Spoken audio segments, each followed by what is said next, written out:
EOW ने गलत plot को लेकर एक शिकायत के आधार पर कांग्रेस के उप नेता प्रतिपक्ष हेमंत कटारे और उनके परिजनों पर मुकदमा दर्ज हुआ। कांग्रेस चालू हो गई, हेमंत कटारे चालू हो गए, मुझ पे मुकदमा दर्ज कर लिया, बदले की कार्रवाई कर रहे हैं, सरकार ने ऐसा कर दिया, सरकार ने वैसा कर दिया। अब इसमें सरकार कहां से आ गई? किसी व्यक्ति ने शिकायत दर्ज करी, ईओडब्ल्यू ने जांच करी, शिकायत सही पाई गई तो कार्रवाई हुई। और हेमंत कटारे को तो आगे बढ़कर इस जांच का स्वागत करना चाहिए। यदि वो कहते हैं कि झूठा मुकदमा दर्ज है तो अपने आप को निर्दोष साबित करें। उनको तो स्वागत करना चाहिए कि हाँ, निष्पक्ष तरीके से सभी की जांच होना चाहिए। कोई रसूखदार हो, किसी भी राजनीतिक दल से जुड़ा हो, बड़ा व्यक्ति हो, किसी को भी बख्शा जाना नहीं चाहिए। लेकिन वो तो चालू हो गए कि सरकार की मैं पोल खोल रहा हूं, मैं फलाने मामले उजागर कर रहा हूं। अरे याद रखें हेमंत कटारे जी, ये मोहन यादव जी की सरकार है, भाजपा की सरकार है। ये क्या हेमंत कटारे से डर के काम करेगी और हेमंत कटारे के झूठे आरोपों से डर के काम करेगी? हेमंत कटारे के झूठे आरोपों में कोई दम नहीं और ये भाजपा की सरकार किसी झूठे आरोपों से डरने वाली नहीं। यदि ये गुमान है हेमंत कटारे जी को तो गुमान को दूर कर ले।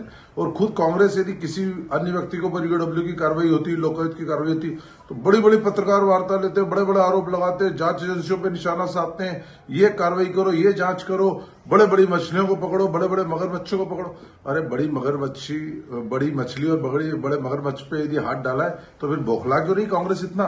खुद ही तो कांग्रेस कहते हैं कि बड़ी बड़ी मछलियों और बड़े मगरमच्छों पे हाथ डालो, तो डाला तो है, तो फिर बौखला क्यों रही है? सामना करो जांच का। इतनी हड़बड़ाहट क्यों, इतनी घबराहट क्यों?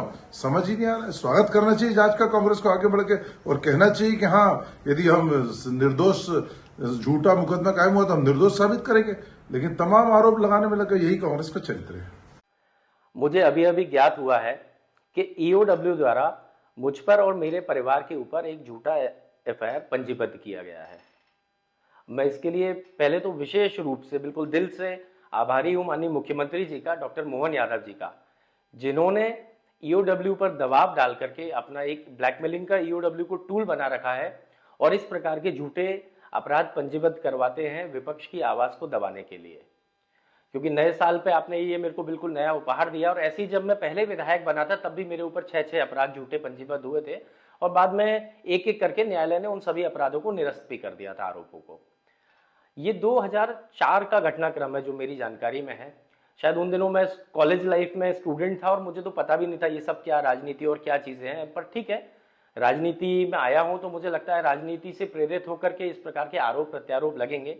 मुझे तो ऐसा लगता है काफी देरी से मुख्यमंत्री जी जागे हैं। ये एफआईआर और 6-8 महीने पहले करते तो मुझे लगता है उपनेता बनते ही आपने विपक्ष की आवाज को दबाव दे करके दबाना शुरू कर दिया। मेरे स्वर्गीय पिताजी सत्यदेव कटारे जी जब नेता प्रतिपक्ष थे और व्यापम की उनने आवाज उठाई, पूरी सरकार को घेरा और आज तक व्यापम के मामले में कई भारतीय जनता पार्टी के नेता जेल में गए और शायद बाद में फिर भी जाएंगे भविष्य में। उस समय पे एक झूठी पीई पंजीबद्ध करी 2015 में जब पिताजी नेता प्रतिपक्ष थे। उनके स्वर्गवास के बाद कोई एजेंसी ने, किसी सरकार ने कुछ नहीं किया।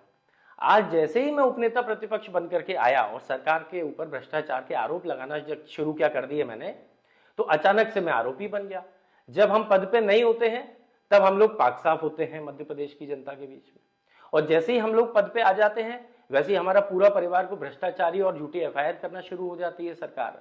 तो ये कैसी राजनीति है? मैं तो पूछना चाहता हूं प्रदेश की जनता से और मीडिया के माध्यम से मैं पूछना चाहता हूं कि आप खुद सोचिए, क्या ये उचित है कि मेरी विधवा मां आज 70 साल की उम्र में उनके ऊपर एक भ्रष्टाचार का आरोप लगा दिया? कितना नैतिक है? मुख्यमंत्री जी को कम से कम इतना लिहाज या इतनी मर्यादा तो रखनी चाहिए, इतनी शर्म तो उनके अंदर होनी चाहिए कि कम से कम राजनीति आपस में ही रखें, घर की महिलाओं बच्चों को तो नहीं घसीटना चाहिए। लेकिन ठीक है, आपका सोचने का जो स्तर है, आपका कार्य करने का जो भी स्तर है, मैं उसका भी स्वागत करता हूं। मुझे न्यायालय पे पूर्ण भरोसा है, मैं इसको न्यायालय में पहले की तरह लेके जाऊंगा। न्यायालय पुनः इन आरोपों को झूठा सिद्ध करेगी, क्योंकि 2004 का प्रकरण 21 साल पुरानी घटना को आज आप 21 साल बाद क्यों उठा रहे हैं? मैं तो मीडिया के लोगों से बोलना चाहता हूं कि किसी भी ईओडब्ल्यू के जिम्मेदार अधिकारी से जाके आप पूछिएगा कि आज आपको 21 साल बाद क्यों याद आया हेमंत कटारे के उपनेता प्रतिपक्ष बनते ही कि ये एफआईआर दर्ज होनी चाहिए।